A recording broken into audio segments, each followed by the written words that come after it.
them. Yep, that definitely sounds like something her would think of. Well, I thought of it.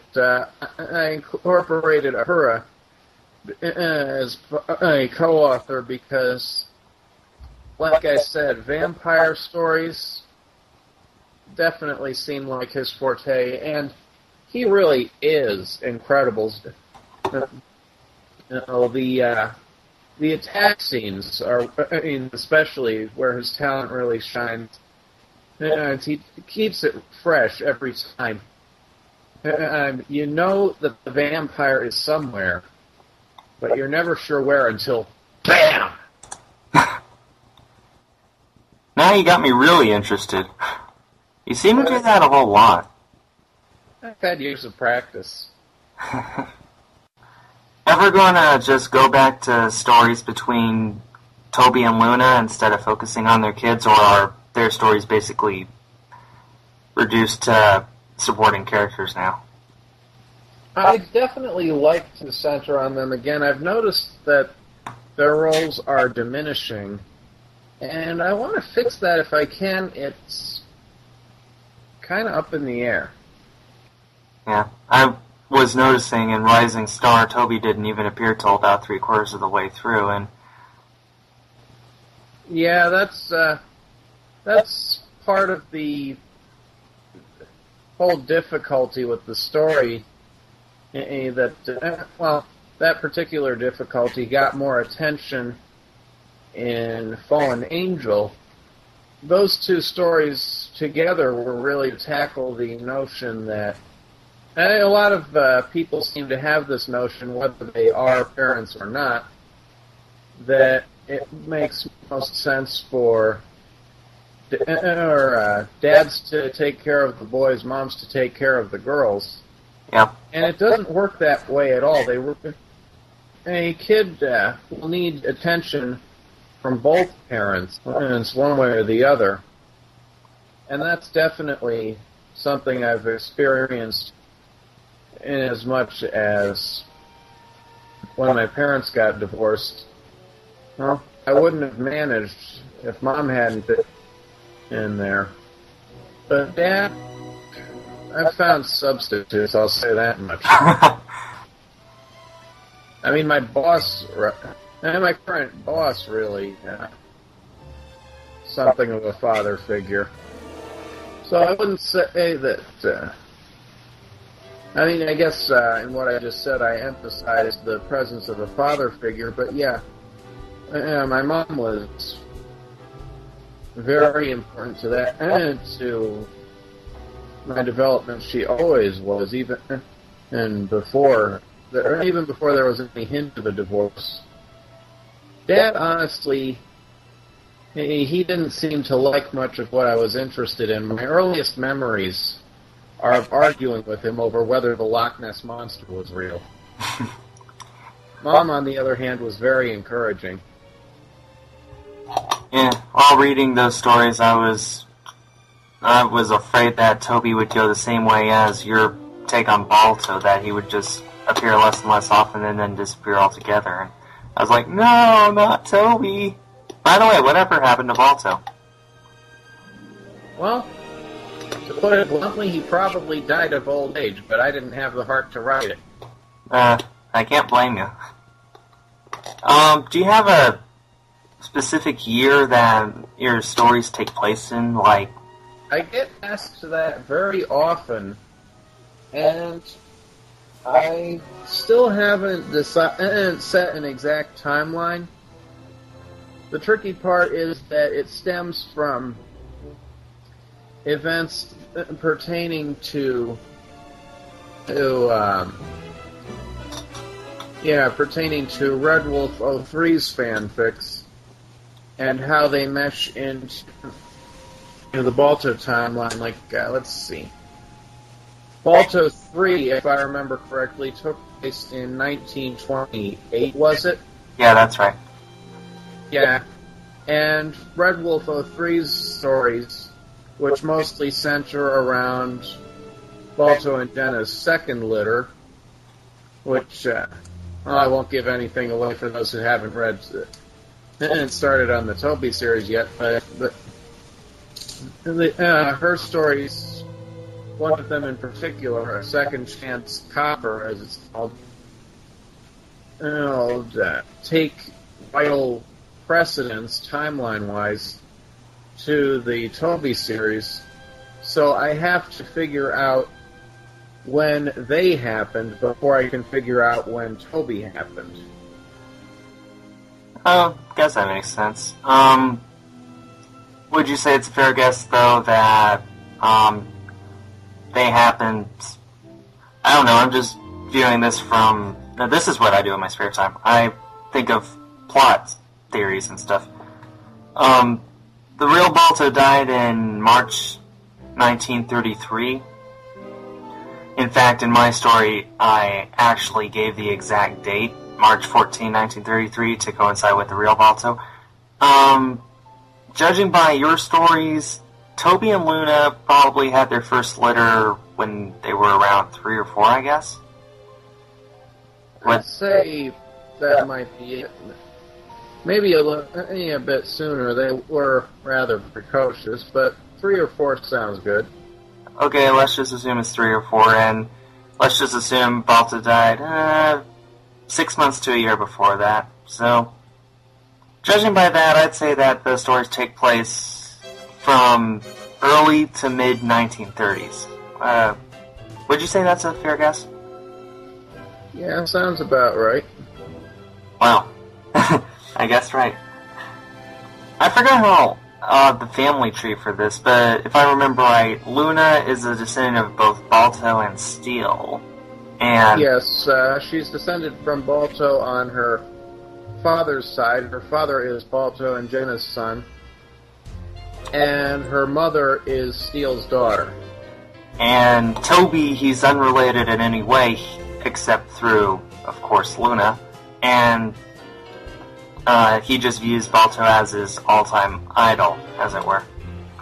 Well, that's how he was growing up. He's tended to favor his father more as the series progressed, which is how I think it should be.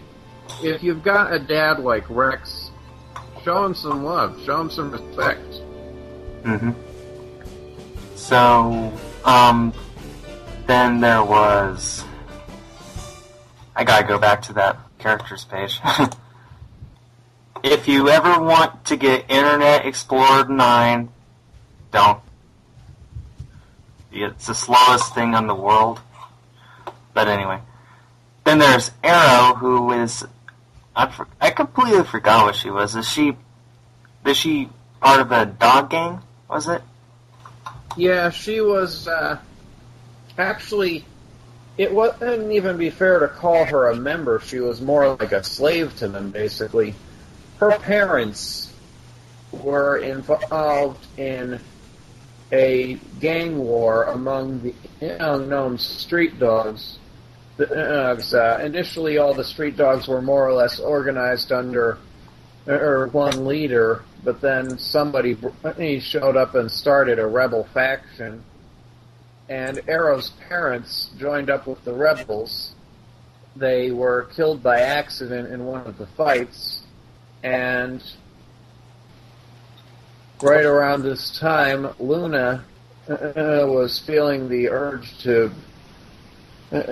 be a mother. She saw this pup who needed a mother and decided on the spot to adopt. Of course, it didn't go quite that simply, since when do my stories ever go that way? But yeah, Arrow is, I guess you could technically say she's related to Balto, but only in a legal sense, if I can use that word to describe it. Nice way to put it. She's related to Balto through the adoption of Luna. Yeah, through Luna adopting her, she's Balto's great-granddaughter. Yeah. I'm looking at the picture, it looks... Man, she does look like a raccoon. Yeah. So, is she pure dog, or is there a little bit of wolf in her? I'll leave that up in the air. I always figured she was purebred dog, but you never know. She might have some wolf in her somewhere. I guess we'll never know. Yeah, it looks terrific. All your characters look pretty good. Well, thanks. I can't take credit for most of them. Arrow was a character I adopted from Kirada. Charlie was rendered by Silver Kia. Rex was done by Draco, and let's see. Let me just save the changes I was making to my fanfiction presentation. You go ahead. Actually, it looks like Charlie is holding a backpack, but there's no backpack. Yeah, I suspect he was produced from a line art or something. Yeah. In fact, I think Silver Kia might have said as much when she made the picture. And let's see, Terra was made by Love Jane.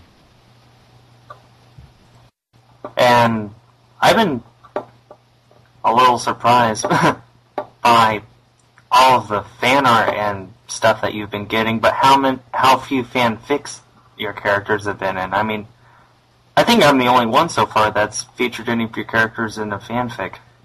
Is this because you don't allow people to do that, or do people just not ask? Or no, I'm pretty relaxed in terms of what I allow people to use my characters for. I can't recall one time that I've said no to a request. I think more people just like to do fan art. That's my guess. And I just got another idea. oh, great! Now I'm giving you ideas. Or you want to talk about it? Well, I was thinking Charlie doesn't really get much attention. It might be interesting to do something from his perspective.